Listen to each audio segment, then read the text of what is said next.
Hi everyone, Chris here. One of the video channels that I watch is Mel and Neil's record show, Mel and Neil from Canada, and in a recent video they were going through some of the recent finds and Neil showed this record, the 3Ds, How's It Poppin', which has just been recently re-released on vinyl on Flying Nun, and Neil was talking about how much he loved Flying Nun records, so I contacted him. I said I'd run through my Flying Nun LPs and 45, so by no means have I got the most comprehensive collection on earth of Flying Nun. I've got bits and pieces. Some of I bought it in the 80s and the 90s, other stuff I've picked up second hand, and then recently Flying Nun's gone through a bit of a resurgence and started releasing material again, so I've got some newer stuff as well. So there's a big bunch here. I'm going to whip through it pretty quickly. I've got a bunch of kids running around the house playing pirates, and so we'll just see how it goes really. I won't whip these out of the bags either, just to save time. Okay, the 3Ds, the first EP, Fishtails,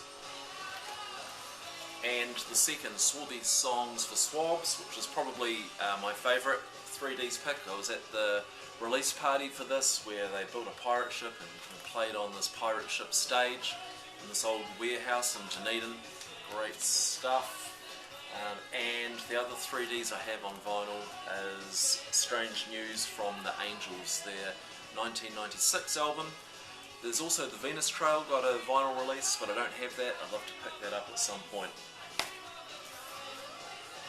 Abel Tasman's Hey Spinner, fantastic album, really good. So you've got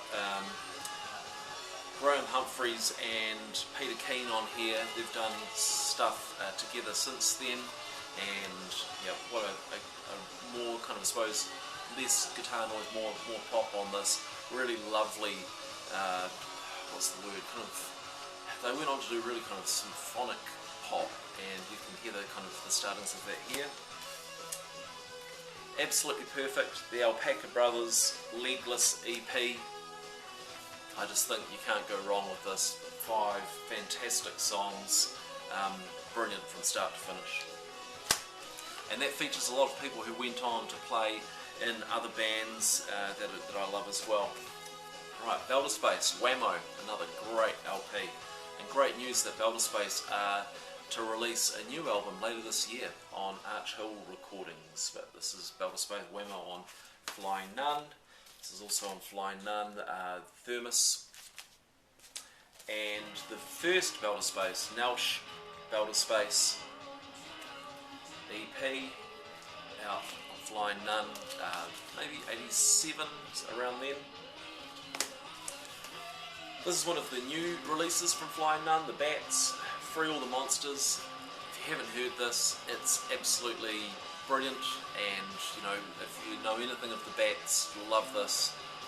Really great indie pop, and this is an album that sees them at the top of their game really. And that came out in the last year, part of the resurgence I was talking about. They also reissued the Bats classic Daddy's Highway, which I'm still to pick up. Okay, here's some older stuff which I've picked up second hand here and there where I can get it at the right price. Who Killed Colonel Mustard, which is the EP from Board Games, Shane Carter's first band. He went on to Double Happies and Straight Jacket Fits and Dimmer. We also got Wayne Elsey in here, who was in the Double Happies, and who's the other one? Terry Moore, who was in the Chills. One of the original lineups of the Chills. All from the Clean Vehicle.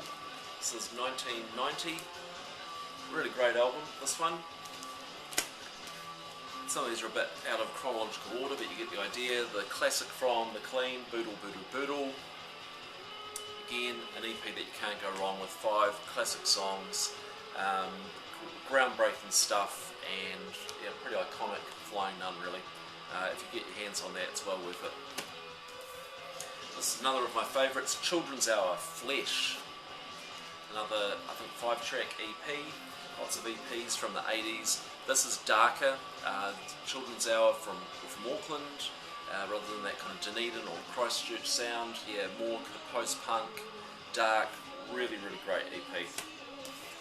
Shane Carter's second band, Double Happies, again with Wayne Elsey, and John Colley on drums, who would later be in the Straight Jacket Fits. 4 tracks, cut it out EP, really good. Another new one, Die Die Die, Form, their album which came out on Flying Nun. They've got a new album coming out as well, actually. The one before this, Promises, was produced by Shane Carter, but wasn't on Flying Nun because they hadn't had their resurgence then. But the new Die Die Die, it won't be on Flying Nun, so interesting. But this album, Form, is great, kind of noisy, punky, indie punk noise, really great songs as well. Recommended. Dead Famous People, Lost Persons Area, another 1980s EP, and the standout track on that, Barlow's House. The rest of it, it's alright, but that track, Barlow's House, is really good. Fatal Jelly Space, another noisy one, another Auckland-based band, and Frankie from Fatal Jelly Space lives here on Waiheke Island. See her around the place. She's playing in a band called Bunny Jack now. She's done some solo recordings with me on the radio station, which are available online. And Miseria, a great track from here, an all-female band, really good stuff. Another newbie, Grayson Gilmore. This was another one which was recorded and then brought to Flying Nun, and they released it. No Constellation, piano-based pop. The Gordons Future Shock EP. This is the Flying Nun reissue. The original came out on 7-inch, self-released. In the early 80s it was re-released. Mid-80s on Flying Nun on 12-inch. 3 absolutely essential classic post-punk tracks. Chris Knox, his standout or classic song, Not Given Lightly. 12-inch of that with a whole bunch of songs on the back. The 10 songs on Guppies on the B-side. King Loser, Sonic Super Free Hi-Fi. This is the standout King Loser album. In love with Dick Dale and kind of alternative guitar. Brilliant. And also from King Loser, You Cannot Kill What Does Not Live.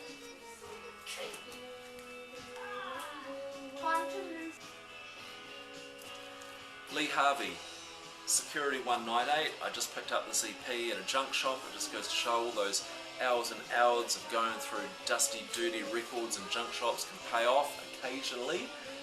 This is kind of more kind of slower, kind of more kind of, I suppose, experimental avant-garde pop from around the 1990. Another classic, Look Blue Go Purple EP2. By the way, there's a great series that you can hear on the station 95 BFM called Extended Play, going through some of these classic EPs, telling the stories behind them, talking to some of the key people, and that's well worth tracking down. And this is one of the EPs that features from Look Blue Go Purple. Alright, back into it. The Renderers, only album of theirs to be released on vinyl. A few singles around, but none of their other classic albums. This is probably the most country of the Renderers albums, Trail of Tears. Fantastic. Mary Rose Crook singing on here along with her husband Brian Crook. She's got a great kind of voice that lends itself to that kind of indie alt country. Robert Scott, Ends Run Together. This was part of the new Flying Nun. This came out last year, maybe 2010. Robert Scott's such a great songwriter. There's quite a variety on here, but I love his material. A couple from the Skeptics, Amalgam. I really like this. Probably my favourite Skeptics album. So the Skeptics again are darker, noisier, more industrial, post-punk, and yeah, on here you've got Sheen of Gold, Heatherly Men, yeah, really good stuff. If you're kind of in the mind of kind of, I don't know, like some of that stuff like Test Department, that kind of stuff, might give you a bit of an indicator, but as I say, darker. And a classic from the Skeptics, Sensible. Well, no, it's Skeptics 3. Skeptics 3. So yeah, another one which is just absolutely brilliant. Agitator, Avco, La Multa, you know, a classic from them. Snapper EP, I showed this recently, signed by Peter Gutteridge. Bought that up in Two Tone Records in Dunedin. Another classic EP, this one's from 1988, 89. And Snapper Shotgun Blossoms. in it here is, people talk about this all the time, this is just as good. Really, really great stuff. Full-length LP from Snapper. Kind of a motoric kind of krautrock kind of drive, some synth in there, kind of driving that sound along. Sneaky Feelings first EP, Send You, and this is more kind of Beatles influenced, kind of jangle, Birdsem, kind of jangle pop from Dunedin. Spud, Sour, really love this. And somewhere I've got another EP from Spud as well, but I don't seem to have it here. Breakdown Town, Jesus Extreme, yeah, dark, dirty, noisy, and they were pretty ferocious live, that band Spud. Back to Shane Carter, it all seems to come back to him, and Chris Knox, Straight Jacket Fits, Hail. Different versions of this album exist. This is the New Zealand release, the American one brings the Life in One Chord EP, and with some of the tracks from this to bring them together. This, released in New Zealand after Life in One Chord, doesn't have the crossover of tracks, so it confusingly has a song called Life in One Chord. And the next Straight Jacket Fits album is Melt. Bad Note for a Heart on there, might be one that you know, Down in Splendour, another good album. Another classic EP, The Stones, Another Disc, Another Dollar. The Stones were on the original Dunedin double EP. They put out this and maybe a single or two, but didn't go on to do anything else. And yeah, but I'm a real fan of this EP. Gunna Ho, Fat World, some great tracks on there. Now, what have we got? Tall Dwarfs. Try to do this in some semblance of order. So we've got Louis Likes His Daily Dip, which is a great early EP from the Tall Dwarfs, which is Chris Knox and Alec Bathgate, who of course were in, from Toy Love, and this is their indie kind of 4-track, disillusioned with the recording industry, we're just going to do our own thing. Tall Dwarfs, absolutely brilliant. I've been re-listening to a lot of this, and yes, really standout material. I love this. This is the Tall Dwarfs, Nothing's Going to Happen, which was on, I think, their first EP, but this is the Wall of Dwarfs version with multiple players, whole bank of players, hence the Wall of Dwarfs. And you've got, again, 10 songs on the B-side, 33 RPM. One of my favourite records of all time, without question, Tall Dwarfs, Slug Bucket, Hairy Breath Monster. This is just absolutely classic. I once had a drunken conversation with Chris Knox, and we were talking about his early work, and I was saying how I thought this was just the standout, and he said, yeah, you're probably right. Brilliant. Dogma EP from Tall Dwarfs, again, great songs on there, like Slide, Dog. Once saw Tall Dwarfs playing and with Straight Jacket Fits at the same venue, and they got together on stage and played a great live version of Dog that was at Sammy's in Dunedin.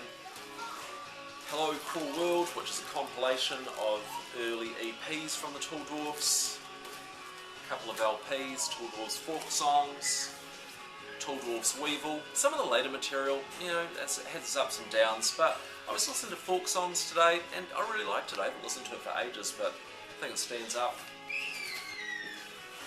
The Verlaines, haven't got much Verlaines, 10 o'clock in the afternoon, I'd quite like to get some more. This is a great EP, Pyromaniac on there, Burlesque, Jode Out, standout songs from them. Rex, Small Speakers on Expensive Stereo, River Falling Love. This is different from other Flying Nun stuff of the era. This is more experimental, used a drum machine, and they might have brought a drum in for some of it. Mike Morley, who went on to Gate and the Dead Sea, and used a lot of use of tape loops. Some compilations. Pink Flying Saucers, Over the Southern Alps. And so this is kind of, what era is this? This would be kind of late 80s. The Last Rumba is an early live compilation of materials, bands who were on Flying Nun but perhaps didn't hit the big time as much. We've got In Love With These Times. So again, this is kind of mid-late 80s. A couple of 45s here as well. The Chills, classic, Pink Frost. Doldrums, another great one from the Chills. Chug, Golden Mile. Chug are the onomatopoeic band. and that's featuring Alf Danielson, Sean O'Reilly, who was in King Loser, you've got Norma O'Malley, who was in Look We Go Purple, Chris Hazelwood, one of my favourite 45s of all time, Badge or Medallion, what a great song that is. And Death and the Maiden by the Verlaines, another classic 7-inch there. And finally, what have we got here? There, this great compilation, Time to Go, the Southern Psychedelic Moment 1981 to 1986. So, as well, it's what it does on the lid really. Flying Nun tracks from 81 to 86, selected by Bruce Russell of the Dead Sea, all demonstrating a kind of 60s psychedelic influence and fascination by bands of that era. So, apologies for the rush. I know I went through those pretty quick.